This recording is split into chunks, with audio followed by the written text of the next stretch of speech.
Sadhguru, when certain youngsters face problems or difficulties like failures, breakups, loss, etc., a few go for drugs or alcohol instead of solving the problem and finding solutions.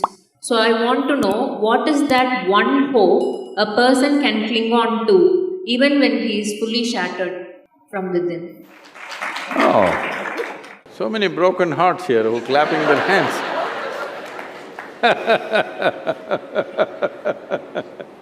So, when he is fully shattered, what can he do?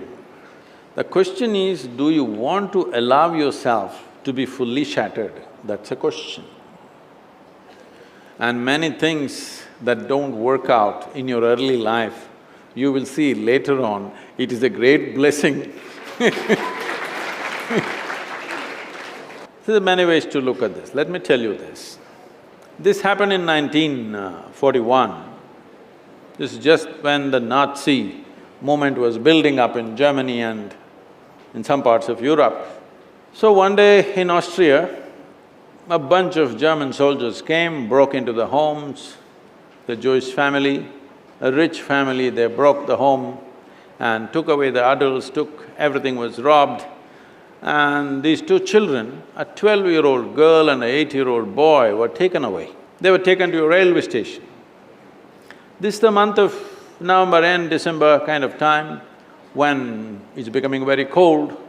So they were kept in the railway station for 3 days because the trains did not come. Boys, little boys being boys, they started playing football.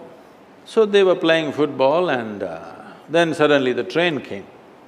The train is not a passenger train, it's a cargo train, the goods train. So when the train came, the soldiers came and rushed everybody into the wagons which are there.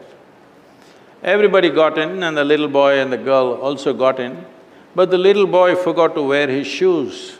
He left his shoes outside and they pushed him into the wagon. So without shoes he came. His sister, a 12-year-old girl, saw her kid brother coming without shoes and she got mad with him. She held him by the ear, boxed his ears, scolded him nicely, slapped him. Say, "You idiot, already we are in enough trouble, now you come without shoes." Because in Germany in winter, no shoes means you may lose your feet. So she's angry about that. In the next station, the boys and girls were separated. After 4 years, after the war was over, she came out of the concentration camp to find 17 members of her family, including her little brother, all had vanished. No records, no sign of them, they just evaporated. At that time, the only thing that bothered her was the last few things that she said to her little brother. She loves her brother, but the last few things that she said to him were such terrible things, it rang in her mind and troubled her. These are the last things I told my brother and after that I'm never going to see him, he's gone. So she took a vow, if I speak to anybody in my life, I will speak in such a way, if this is my last word, I will not regret. This one thing transformed her life in such a way. She went on to United States, she died in 2006, she did some phenomenal work, built a hospital somewhere near Chicago, I think.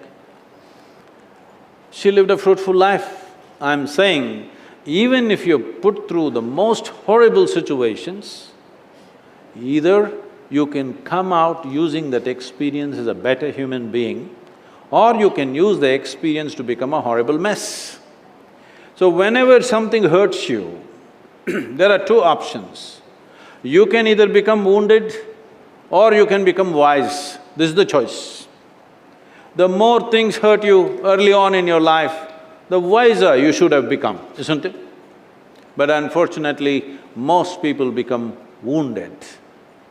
This is simply because they just need an excuse to turn their own intelligence against themselves, that's all.